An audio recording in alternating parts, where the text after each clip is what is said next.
принес на эту землю и чему он нам последовал, повелел следовать, да, очень сильно заземлились. Когда есть такое заземление у человека, да, то вот эти электрические искушения через него очень легко проходят. И вот, чтобы это заземление вырвать, надо очень сильно покопать, да, очень сильно Господь нас будет всех раскапывать, что и было в 17 году, да, вот это заземление вырывалось из людей такими искушениями.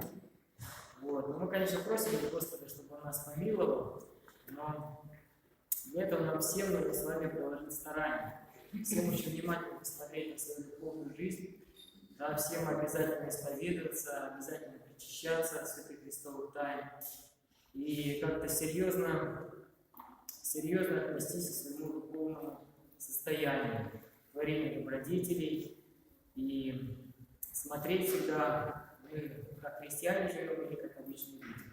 Да, если мы живем как обычные люди, значит, что-то нужно менять. Значит, нужно где-то приложить усилия, где-то еще чуть-чуть, как называется, да, подвязаться, есть такое слово, подвижники. Подвижник – это тот, кто всегда движется куда-то. Нам с вами нужно двигаться, но двигаться не с этим миром. То есть не так, как нас этот мир влечет, да, там, работать, что-то там, какие-то деньги заработать, что-то там купить, там, детей куда-то пристроить. Все время об этом мысли, и в этом мы живем, никакой другой жизни не имеем. Вот. И чуть-чуть, конечно, нужно людей устраивать, конечно, нужно работать, трудиться, но это все не главное. Главное – это Господь, который все это нам дает, и с которым соединение составляет цель нашей общей жизни, христианской и вообще нашей жизни, соединение с Богом, чтобы быть во всем быть Богом. Это очень непросто, это требует многих мыслей, многих трудов, много какой-то такой добродетели. Хотя бы такой ветхозаветный добродетель, как Авраам, да, вот, или как Авраам очень понравилось. Нищих поднимал, видите, какой сподобился чести быть мучеником за Христа. Даже понять, что это была честь, в голову это не вмещается, что это за честь умереть. Современному человеку 21 века это непонятно абсолютно. Честь это когда деньги, когда квартира, когда там тебя принимают, когда тебя уважают, а что такое честь умереть? Понимаете? Это не вмещается в голову, но даже, потому что совершенно все живем какими-то понятиями такими, еще даже до ветхозаветными, такими животными. Для животного нет чести умереть, у него есть жизнь и все. За эту жизнь этот волк или собака будут сражаться. И так и мы с вами тоже такую жизнь в себя впустили, животную, скотоподобную. Вот. И от нее нужно, конечно, отлепляться. Отлепляться как? Отлепляться исполнением Евангелия, да, вот, прямым таким, вольным, как один епископ сказал недавно, в проповеди слышал, мне очень понравилось, что евангельские многие повеления, они несовместимы с нормальной жизнью. То есть, если мы так будем поступать, мы с вами будем в своей жизни вредить. А так оно и есть. С нормальной жизнью Евангелие несовместимо, что мы увидим у святых. Так кто мученик, кто преподобный, да, там, свою жизнь, свое здоровье положил на то, чтобы быть с Богом. Вот. И не надо этого бояться, потому что у нас эта жизнь не для здоровья телесного.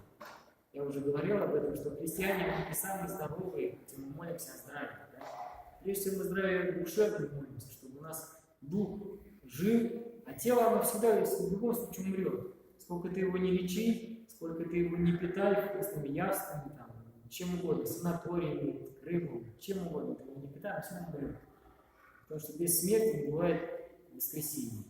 И всем нам должен умереть, но умереть можно совершенно по-разному. Можно умереть как христианин, ожидая этого, жажда этого, потому что смерть – это наша встреча со Христом.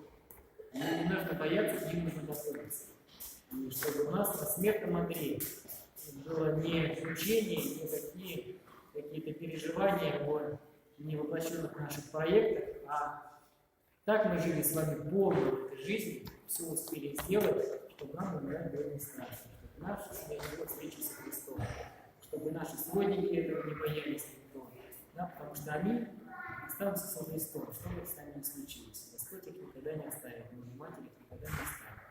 Поэтому, дорогие, не будем бояться смерти, не будем бояться того, что боится этот мир. Да, вот этот мир, он очень сконцентрирован на этих вещах, и постоянно мысли вокруг этого обращаются. Вот эта трагедия, да, там, в Керчи, которая произошла. И мы это все очень сильно переживаем, но переживаем зачастую неправильно. Переживаем по-мирски, переживаем за свою жизнь, за жизнь наших детей. А переживать надо о другом. О том, чтобы исполнять заповеди Божьи, о том, чтобы стремиться к Царству Небесному. Тогда и сама смерть нам будет не страшна. Собственно, что о чем мы молимся на каждом служении, воскресном, особенно в субботу вечером. О том, что смерти нет, смерть побеждена. Христос смерть давно уже победил.